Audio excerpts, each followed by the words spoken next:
Hello there. Welcome. Nice to see you. Another lovely sunny day. We have had a wonderful summer, haven't we? And many of us have had time to enjoy it. I'm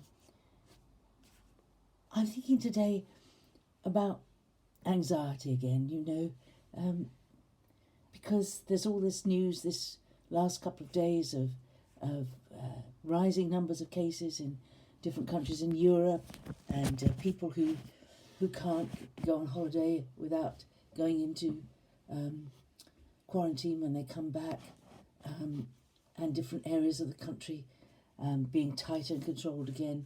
And it's possible for us to become so consumed with fear that I know there are some members of the band that I belong to. We were talking on Zoom last night. It was lovely to see the faces of people who I used to see every week on rehearsal, and I haven't seen some of them for 5 months, more than 5 months, and haven't been to a band rehearsal, and I miss it dreadfully.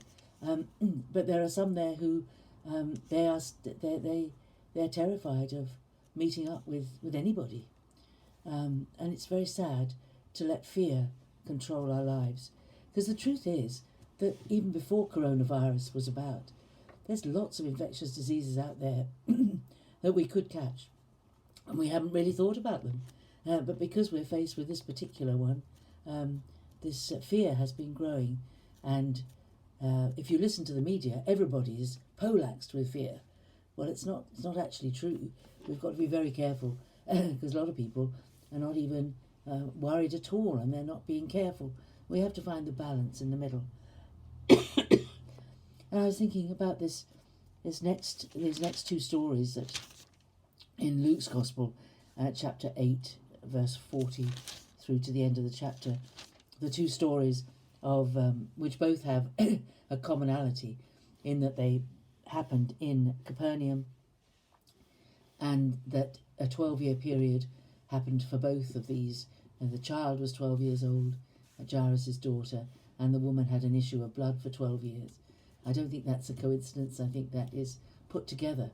But it tells us, as we've looked at so many stories, we've seen a raging madman, completely out of his mind, brought to healing by Jesus.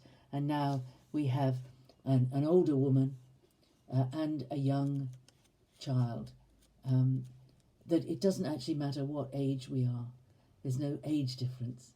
And here we have Jairus, a ruler of the synagogue. And I was thinking about Jairus, thinking about how many of the people who opposed Jesus were leaders of the religion of the country. But this man was a ruler of the synagogue. He was a religious man, a very religious man. And I don't know what he thought about Jesus up until this moment. But at this moment, everything changed, because where he was just joining in with the others criticising Jesus, suddenly he had a great need in his life. And he came to Jesus. And Jesus didn't turn him away. Jesus didn't say to him, well, you were amongst that rabble that were criticising me the other week for healing that man on the Sabbath. Do you think I'm suddenly going to turn around and respond to you? Unfortunately, Jesus is not like humankind. We, humankind, we say, well, this person doesn't deserve it. This person, the way they've behaved up until now, why should God suddenly turn round and respond to them? Well, the answer is God is not a man. Thank God he's not a man. He's not like us. He doesn't remember. He doesn't hold against us the bad things. He warns us that the bad things we do and the bad way we behave can lead to difficulties, can lead to troubles. But he doesn't hold it against the one who comes in need. He will say, come, come. And here he is responding to Jairus. And we need to remember this, that people we are praying for, people we love, people who are absolutely anti-Jesus, when a need comes in their life, they may turn. They may suddenly remember what we've said to them and cry out to God for help. And God will respond. And here is Jairus coming to Jesus, and not just coming to him, but falling at his feet and pleading with him to come to his house because his daughter is very sick and dying. And God never turns away the cry for help. Those who call on the name of the Lord shall be saved. There is no, God is not, does not, we are in the age of grace. We're not in the age of judgment, in the age when God holds things against people. We're not in that age. And we can say to people with absolute certainty that if they cry out to God, he will help them.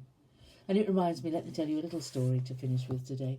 It reminds me of a lady I met when I was chaplain at St Margaret's Hospice. And I'd got to know her quite well. She was in her 50s. And she talked with me about all sorts of things, but she wasn't interested in God at all. And there came a point in her illness when she found it very difficult to sleep at night. And I said to her, oh, well, when I can't sleep, I pray. And I fall asleep very quickly because the enemy of my soul doesn't want me praying.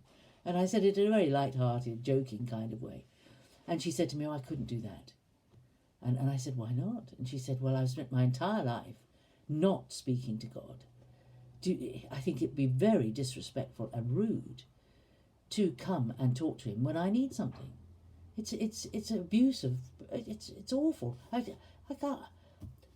He won't respond to me because I've just ignored him. You know, it's quite wrong to go to him when I need something, when I've lived my life my way the whole time. And I told her the story of the prodigal son and said that God did not react to that son who ran away as a human father would react and say, well, you'll be on license for 6 months to see if you've changed your ways before you'll be restored to sonship.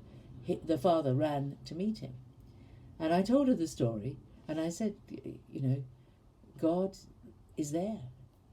Why not cry out to him now? And I left her to it. And the very next time I had a chapel service at that hospice, she came to it. And I always use the lectionary reading. There's a common lectionary which has set readings for every day of the year.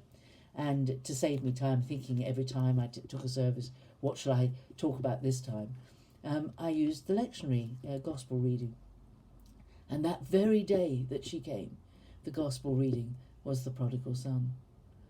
And I said to her, I took the lectionary to her and showed it to her and said, look, you might think I've contrived this, but actually it's the reading for today out of the whole Bible. This is the reading set for today. And she said, do you think somebody's trying to tell me something? But this is our God. It doesn't matter how much we have fought against him and we have riled against him and we have resisted him. If we cry out, if we turn and cry out, he's there, ready to respond because he loves us so much. That's a great thought for the day, isn't it? I'll see you tomorrow. Bye-bye.